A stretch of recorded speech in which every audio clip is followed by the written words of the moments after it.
So I'm going to my cottage this weekend and I need some books to read, so I'm going to ask ChatGPT to give me a book recommendation. I'm kind of feeling like a romance book, and I've kind of played around with this a bit, and if you put just romance, it basically will either give you The Notebook or Pride and Prejudice, which makes sense. They're like iconic romance books, but one, I've read them, and two, it's not really the vibe I'm feeling, so I think we're gonna try asking it for a contemporary romance. Can you give me a contemporary romance book recommendation? Okay, I think I've heard good things about this book. The Flatshare. A heartwarming, unconventional love story that follows Tiffy and Leon, two strangers who share a flat but have never met. They agree to share the same flat, but there's a catch: they'll never be there at the same time. They start communicating through post-it notes, sharing their lives, hopes, and dreams, and even recipes. As they navigate their unusual living arrangement, they develop a deep connection that gradually turns into something more. Okay, this sounds fun. We'll read this one. So let's go with The Flatshare.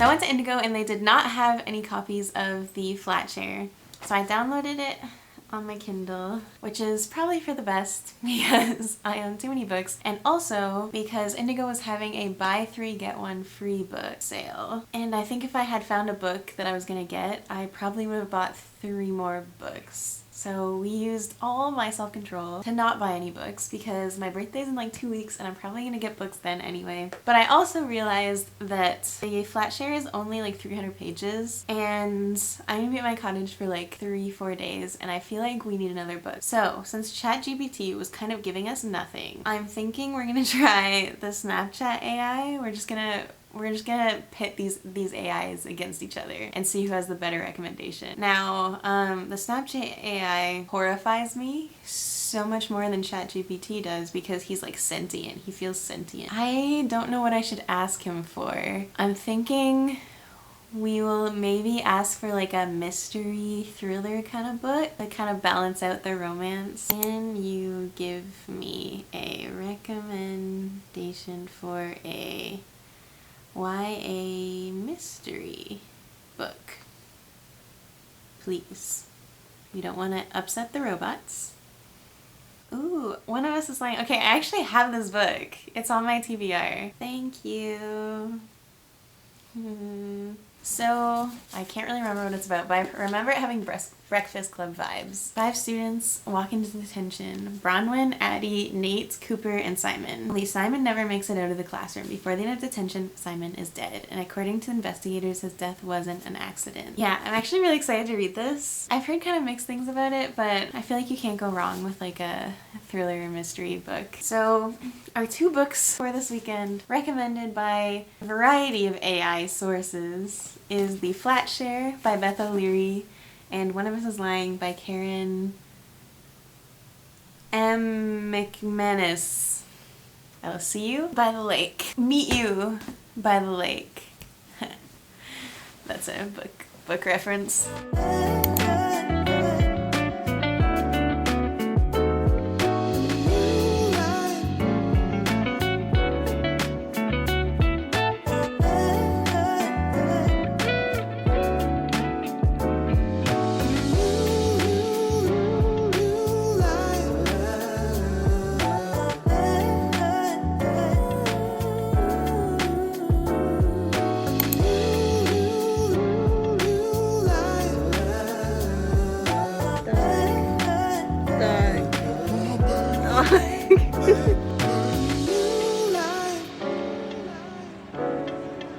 So I'm now 30% into The Flatshare. No, 20%, not that far. But I'm enjoying it so far, and the only thing that I find a little bit weird is the love interest Leon. When we're in his perspective, he doesn't think in full sentences. So it's kind of choppy to read at first, but it hasn't really been addressed, but I'm used to it now, and I don't mind it.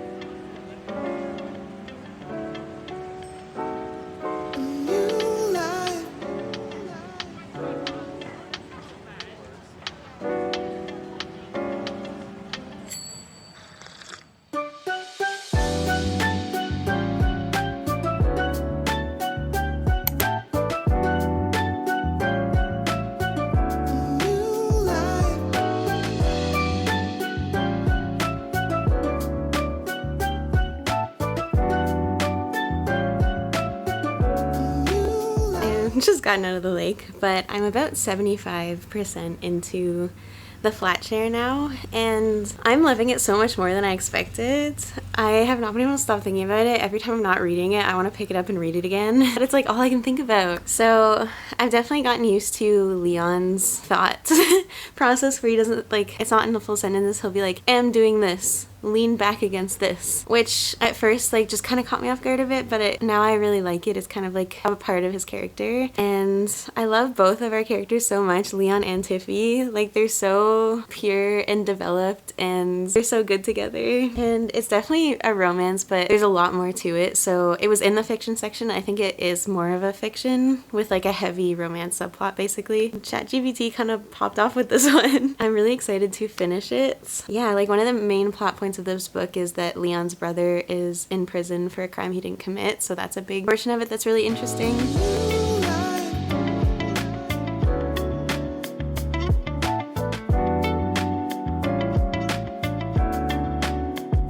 So I finished the Flatshare, and I loved this book so much, like way more than I expected to. Not that I expected I wouldn't like it, but I didn't think I would love it as much as I did. I ended up giving this 4.5 stars. It's kind of been 5 stars, but I think it took me a little bit getting into it, but once I was into it, I love these characters so much. And I'm actually really sad that it's like over. Leon and Tiffy are some of my favorite characters I've ever read, and the romance in it was so pure and so cute and so like healthy. Leon's going through all this with his brother in jail and trying to get an appeal, and Tiffy is recovering from a very emotionally abusive relationship with this like really toxic ex that is like continuously harassing her, and they both just come together and support each other through these things and help each other heal from them, and it's just such a beautiful story, and it made me feel so good and like giddy and just happy. So if you haven't read it, I highly recommend. It was very, very cute. I am now going to start One of Us is Lying, which is our next book, and I took the dust jacket off because it's kind of banged up, so I thought this was easier, but I'm excited about this one too. So far AI is doing a pretty good job at picking my books.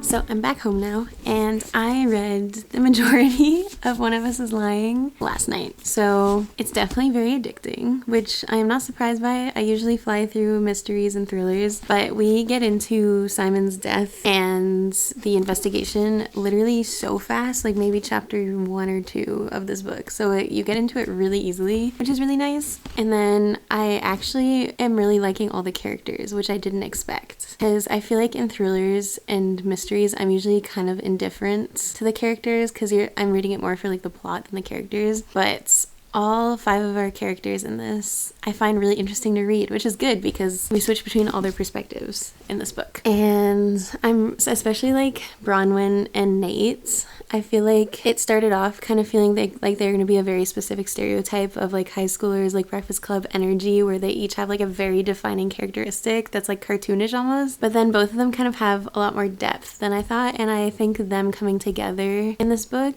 and like building their friendship and stuff felt really natural, which was cool. And I mean, that's like a subplot to it, but I really enjoy reading their perspectives specifically. I'm actually kind of shocked by how much I'm liking the books in this video.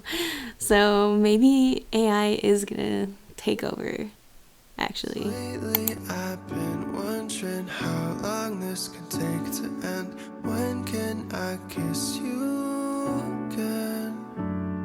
'Cause baby, it feels like... So I did actually end up finishing One of Us is Lying last night, and I struggled a little bit to rate this. I think I'm gonna settle on a 3.5 stars. I don't know, I feel like I found the ending a little bit anticlimactic. It felt like a lot of the book wasn't even focused necessarily on like leading up to who killed Simon. It was kind of more focused on the individual problems and secrets of these 4, which I really enjoyed reading, but then it did kind of make the end feel like it felt really rushed. It's like the last like, I don't know, 50 50 pages where suddenly like you just figure everything out. Like I feel like the pacing in this book was a little bit off. And then I also literally said in the previous clip that I loved Nate and Bronwyn, and then there was like a weird miscommunication thing that happened between them that I know they're high schoolers, so like I can't really fault it for that, but it was kind of frustrating. However, I am probably going to read the rest of the series. I don't feel like a rush to pick it up immediately, but I've heard that people like the second book more. It's like Breakfast Club vibes where there's a bunch of kids in detention that have like very distinct personality traits. One of them dies, and the one that dies basically ran like a Gossip Girl-esque blog where he put out like all of the like dark secrets of his classmates on it, so like everyone kind of hated him, and he was like an outcast that just wanted to fit in, and then when he didn't, he like took it out on everyone by creating that blog. So that's like a big plot point in this too, is like the posts that he made and that continue to come out after he died. But I'm pretty sure the next book, it's like instead of the blog, it's like this weird truth or dare